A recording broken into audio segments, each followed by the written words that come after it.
If you're ready to leave the United States and you're heading to Honduras and you have pets, I'm going to go over what the requirements are in order to bring them in.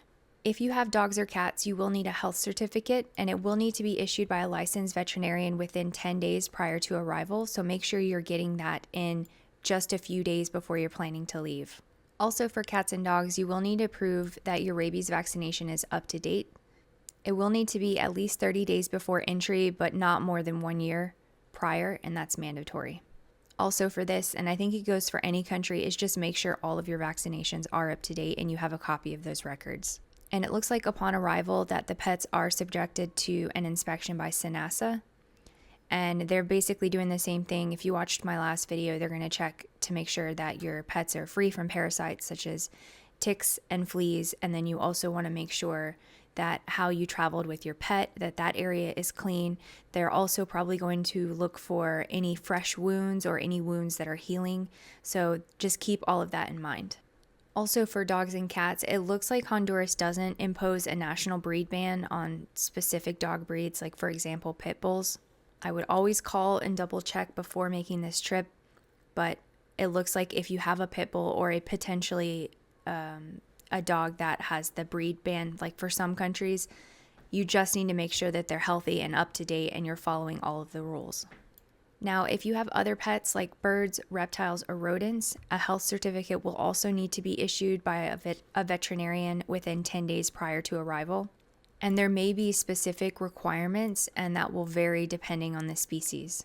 If you have a pet outside of that, I would advise you to contact SENASA and just make sure that you understand what the regulations are, and they'll be able to provide the information that you will need to have with you when you bring the pet with you.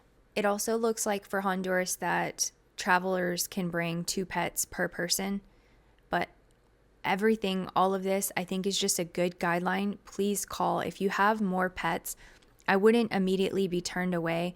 Like if you had 3 pets and it's just one person, I would still call because you may be able to pay. They may have fees for just bringing additional pets.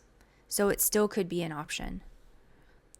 I also have the contact number on the free sheet in my profile. All of this information is in there, so you can click on it's just a free Google sheet, and I have this and a ton of other information. There's also the website that you can find where I got this information. If you are going to fly into the country, make sure you're checking with your airline's policies. It will let you know everything that they allow, if there is an additional cost, what you need to do in preparation for the flight. And whether it's the border or you're landing by plane, make sure you have all of your paperwork just together and ready to go, and that will make things a lot more smooth.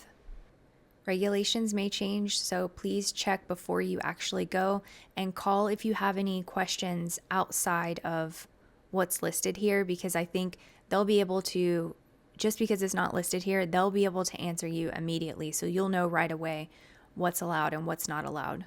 And if anyone has completed this process on their own, we always appreciate in the comments if you can leave how that process went, if it differs from anything that I said, if it was smoother, if it was harder, just let us know.